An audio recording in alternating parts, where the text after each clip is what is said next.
Video, I am calling my shot to how I'm going to grow to 1 million subscribers on YouTube over the next 5 years. Plus, I'm going to be sharing 13 specific tools for massive growth on YouTube. If you're interested, let's dive on in. My name is Rachel Pedersen. I'm a social media strategist and business owner. And at the time of filming this, I have 85,767 subscribers. I grow by about 3,000 per month, but some months we've gotten up to 5, 6, 9,000 subscribers grown per month. So in order for us to achieve this major goal of 1 million subscribers on YouTube, we've got some work to do. I'm going to share with you guys 13 specific tools for massive growth that you can use. Some of these will be super easy to implement, but the ones that I'm the most excited about are tool number 2, 6, and 12. So let's dive on in. And while I'm diving in, comment below and let me know what your YouTube handle is. And would you want to grow to 1 million subscribers? What would that look like for you? Would that be exciting, life-changing? Go ahead and let me know in the comments below. Number 1, the first thing that I am going to be implementing is putting out better content that relates to people more. So a combination of how-tos, transformations, actual case studies, and some more high quality videos that I haven't created in the past. I have been using vidIQ. This video is actually sponsored by them in partnership with vidIQ. They actually put together an awesome tool that gives you daily ideas for YouTube videos. So you never have to ask yourself again, what is it that I'm gonna create today? So if you go to their dashboard, you can actually see these daily ideas here. And this is really powerful because it shows you a lot of the potential for different ideas for topics. And so I'm definitely gonna be using some of these. I love this, like best Instagram tips for 2021, how to edit video for beginners, how to get discovered on YouTube. There are a ton of awesome ideas here. So I'm just gonna hop on in and grab a bunch of these and create content based on these video suggestions and daily ideas. Tool number 2, I have been using my HD 1080p Logitech camera for the last 3 years. And while it's awesome, I'm ready to start kind of up-leveling the type of content that I'm putting out in terms of the visuals. And I've had this camera for a while, but I've never really used it for YouTube. This is the Sony a6300. And I have to say, I wouldn't necessarily recommend buying this one because it does have an overheating issue. There are many other models of Sony that you could look into, or even Canon. But because this is what I have, I'm gonna go ahead and use it. And I know that honestly, up-leveling the overall look and appearance of my videos is going to be powerful for the overall experience of my YouTube content. Tool number 3, lighting. So right now I use torch lights with LED, kind of those refresh bulbs or daylight bulbs. And I like them because they're cheap, they're easy, they give some pretty decent basic lighting. But I've been studying the 3-point angles for filming, and I think it's really fascinating. I'm excited to check it out and see how it works. Tool number 4, sound of your videos is super important. And you know, the good news is you don't have to have a crazy expensive microphone in order to up-level the sound of your videos. So for example, this video right now is just recording from my built-in devices, my HD 1080p Logitech, and it's halfway decent. It's not amazing, but it's also not the worst in the world. But for, I think it was $10 or $15, I got this really nice lapel mic that massively transforms the sound. You can just order them on Amazon. And what's nice is because this one doesn't have an iPhone port, it has this kind of plug-in here. You can plug it right into the camera and have your sound immediately synced to your video, which is really nice. And I've been testing it out and it made a huge difference with the overall quality of my audio on my videos. Tool number 5, this one is pretty darn easy and accessible to most people, and this is coming up with better titles. I've been learning from a few different people who have achieved the things that I want to achieve and studying their titles. One of the best things that you can do is actually go on the dashboard of your homepage on YouTube and check out what the titles are that show up in your homepage. This is a really great way to get ideas for titles that more effectively communicate to people exactly what they can expect from your videos. So I like to just take a quick browse through here and write down some notes, some ideas, some thoughts, and it's really helpful for me to see, okay, what is it that gets eyeballs and honestly brings people in. Tool number 6, and this one's awesome because you can actually split test this pretty quickly. We're gonna work on better thumbnails. If you haven't seen my YouTube video lately, I kind of went through this phase where I was like, I don't really care about branding, let's just get stuff out there. But right now, I really want to focus on creating more clarity with my YouTube thumbnails. So we're gonna be kind of simplifying what our YouTube thumbnails look like, having more clarity about what the video is, what people can expect, maybe a highlight from the video in the thumbnail. And right now you can see it's all over the place. So I'm super excited to simplify this, streamline the entire process. It's going to be really powerful to see how just improving the thumbnails drastically improves the click-through to our videos and ultimately the people who are excited to see my content. Tool number 7, and this one comes to you from vidIQ as well. On the vidIQ dashboard, there's a place where you can see every single day the best times to post your videos. Now, I love this because it's so helpful. Instead of guessing or trying and seeing what happens, this straight up gives to you like all of the times that are acceptable to post your videos and then the best time to post your videos. So we can take a look day by day.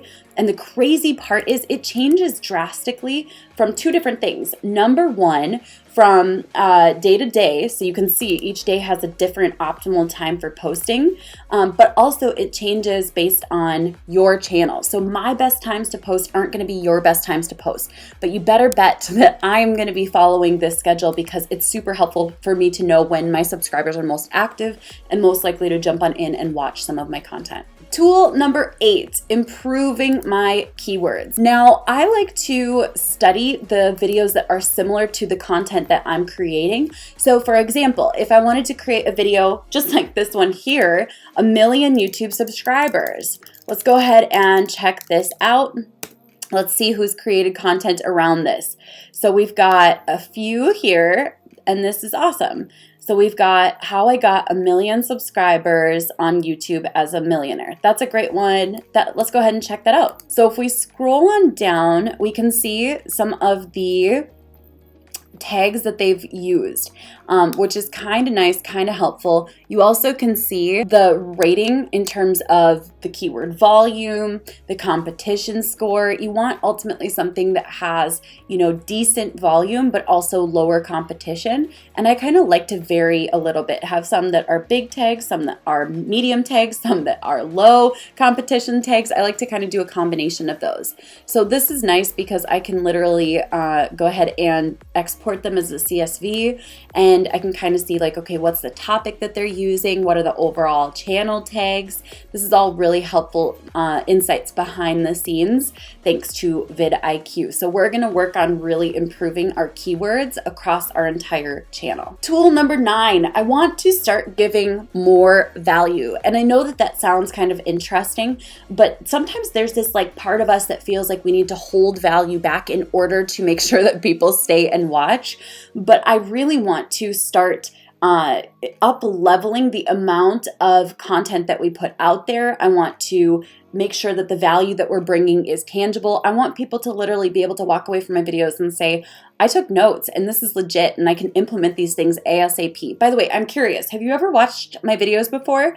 And have you ever taken notes or tried any of the things from my videos? Go ahead and comment below and let me know what your experience has been like watching my YouTube. I hope you've been implementing. Number 10, retention. This is a big one that not enough people talk about. And I want to be clear about one major misconception that people have about retention. A lot of people think that shorter is going to work better. And there is some truth to that. However, the audience that loves TikTok is also an audience that will sit down and binge an entire season of a Netflix show in one weekend. So the truth is, if your content is good enough and it pulls people in early enough, you are going to see that retention grow. People are going to stay around for the end, which, by the way, at the end of this video, I put together some really powerful resources, so do not step away yet. And plus, number 12 is really good. But with retention, we're going to start cutting down or completely cutting out the intros of my videos intentionally intentionally because I don't want people to feel like they have to watch it all the time. I noticed that Netflix added a capability to skip the intro on every single show that you watch. And I really believe that that was a smart move because people don't want to watch the same intro over and over again. So we're going to either be cutting mine down to 3 seconds or just removing it altogether and dig into value sooner. Less about me, more about value and the stuff that I can bring to this world as we grow to 1 million subscribers. Tool number 11, overall production quality. Now, just the other day, I was reading a book and the foreword of the book was written by Mr. Beast. Are you familiar with Mr. Beast? Let me know in the comments below. But he shared something really powerful about how your production value should change over time. So you should be able to look back at your videos 6 or 12 months ago and be like, oh my gosh, I've grown so much from them, almost feeling like embarrassed by your old production quality. And that's been one of the biggest things that we haven't transformed over the last 6 years of running on YouTube. We haven't changed the overall production quality, the experience. And so over the next probably year or two, I want to bring on someone who supports me with production and quality and experience and comes in and helps me to shape an entire narrative for our videos. One of the things Mr. Beast shared was you should be studying what your competition puts out and allow it to make you want to put out better content. Tool number 12. I know this looks like 3, but 1, 2, 1, 2. Working on the hook or the open loop at the beginning of videos.